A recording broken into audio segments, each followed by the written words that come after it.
Hello students, so in this lecture we will be discussing about gravitational sensors. Now the most common gravitational sensors that we see in everyday life is the one, the flush, is the flush in the toilet tanks. Now this flush works on the basis of a float valve which determines the water level.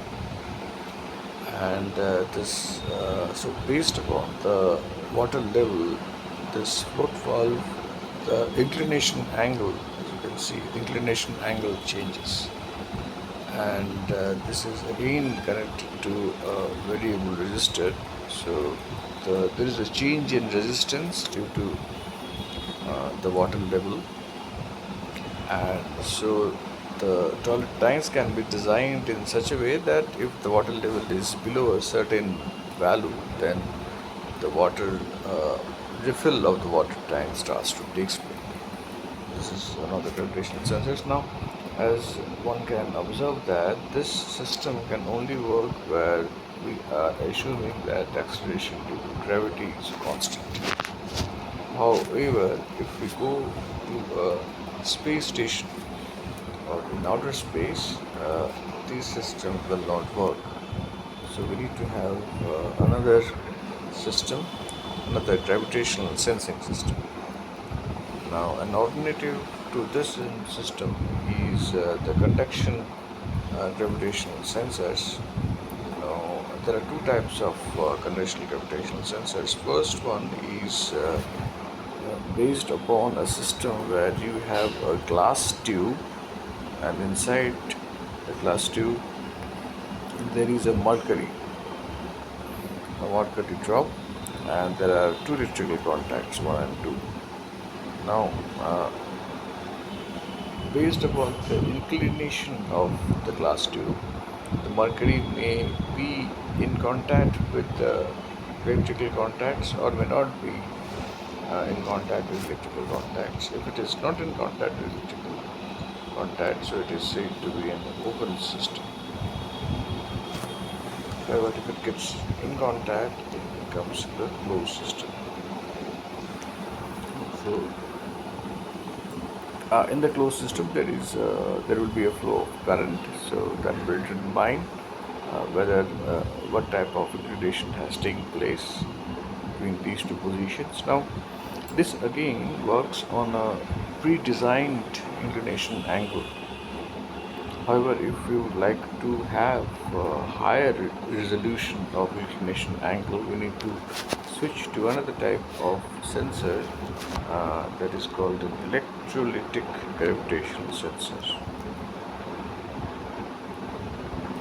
So its construction is little different from what we have seen right now. So it is again a glass tube, but it has three electrical contacts. As you can see, 1, 2 and 3, and there is an electrolyte inside it, and as well as a water bubble. So based upon the inclination, the water bubble changes position, and there is a resistance between the first contact and the second contact, and the third contact. So this R1 and R2 value, they change. This R1 and R2 value, they change based upon the inclination of the tube. So this again can work where the constant acceleration due to gravity may not be a constant. Now, a high resolution version of this gravitational sensor is optoelectronic inclination sensors. So, like in the previous case, we were using a light, we were using the inclination angle, and from the inclination angle we were detecting the current. In this case, in the case of an optoelectronic sensor, we use a photodiode system, and so this is a p-junction photodiode, and this is the liquid and above which there is a bubble. So if there is a contact set between the PN junction and there is an aluminum wire, so current flows. So due to the, and also there is an LED. So LED, the action of LED starts to take place, and based upon this action and based upon that tilt here, you can see the there is a change in current or change in resistance. So this R1 and R2 value, sorry, not R1 and R2, this the flow of current, the photo current, there is a change in photo current based upon the inclination.